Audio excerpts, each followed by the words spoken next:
Shopping for clothes and choosing what to wear each day is something most people take for granted. For some, a bit of retail therapy is an essential part of their week, while for others, topping up the wardrobe can be a painful necessity. But there is one thing most of these people can agree on. Shoppers have never had more choice, and shopping for clothes has never been easier. I have always loved fashion. Sustaining a spinal cord injury didn't change that. Unfortunately, in the years after my injury, I felt excluded from mainstream fashion. Clothing and what you wear it goes to your core sense of identity. It impacts your self-confidence.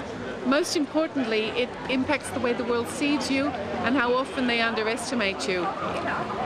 Unfortunately, with the disability, I have certain practicalities that need to be accommodated. I'm not alone. For many of the 4.5 million Australians with a disability, finding clothes that are functional and fashionable is hard.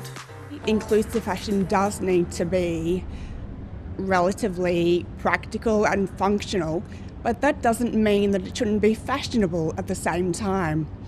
We need a fashion industry that embraces the approximately 1 in 5 Australians that identify as having a disability. Lisa acquired her disability at the age of 24 as a result of a stroke.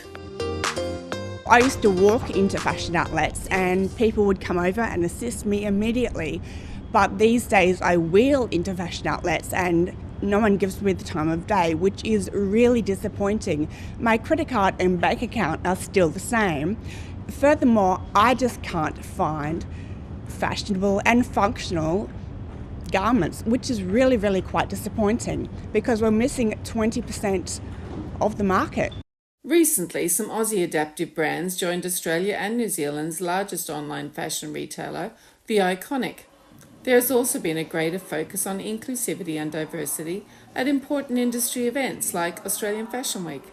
But this only represents a small percentage of the potential global market. I think that should be a more exciting market for people with disabilities, for evening wear, for sequins, for different colours, away from the mainstay of block colours for navy, black and white.